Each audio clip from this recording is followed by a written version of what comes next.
Hi, this is Sebastien Braxton, and when I think about the great controversy as to why we should be distributing this book, as a former atheist, this answered every single objection that I had to Christianity and to the religion of Christ and the Bible.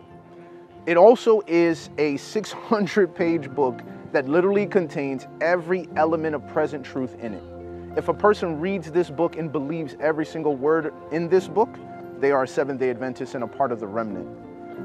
This is why distributing this book is a literal means of inviting anyone in any language in which it is translated into the fellowship of God's people in these final days. And the last thing is, and I love this from Ellen White, with every great controversy, 2 angels go into that home with that book.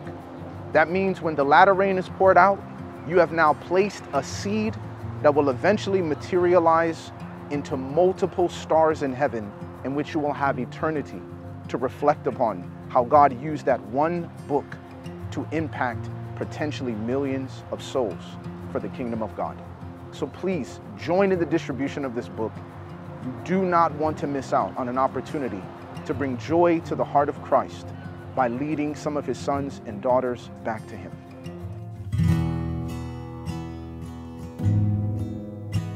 I remember being a college student, an atheist, very aggressive atheist, arguing with Christians all the time, to the point that in college they avoided me on campus because they did not want to debate.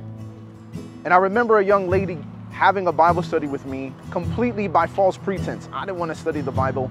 I just wanted to figure out how to spend time with her because I thought she was pretty. But God had other plans. It was through that Bible study on Daniel chapter 2 and 7 that she realized my love for history. And God moved her to say, you should read this book. And as I read through this book, it answered every single question and objection I would raise against other Protestant Christians. The idea of eternally burning hell, the idea of where evil came from, the idea of all the terrible things that have been done in the name of Christianity in history. How did those things come about, and how can you subscribe to this religion? For me, the great controversy was the book that grounded me not only religiously and theologically into what the biblical truth is for this time, but it grounded me as a person.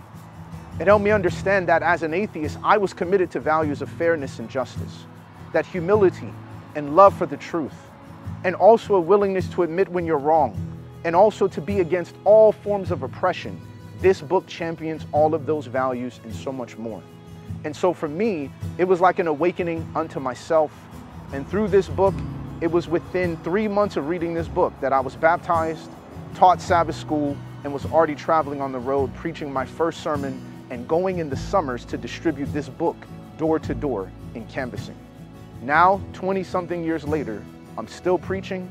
I've read this book 8 times, and I continue to reread it again every year to remind myself of not only the truth of what we believe, but the beauty of it.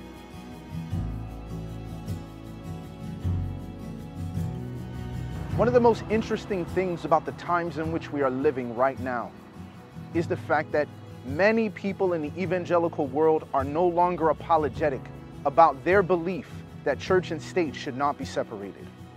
These are clear indications that time is against us.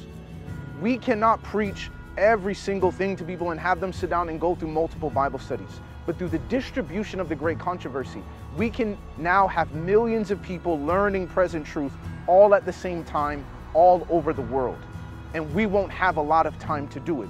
Before long, we will be hidden by angels, running and suffering a persecution in which Jesus says if he did not cut it short, no flesh would be saved. So I would encourage you to understand the urgency of the time, to win souls, but also to bring people, your neighbors, your friends, and even those whom you have not met yet, an opportunity to look at present truth right now before these final movements, which are rapid, will soon be upon us, and our time to evangelize in peace will be no more.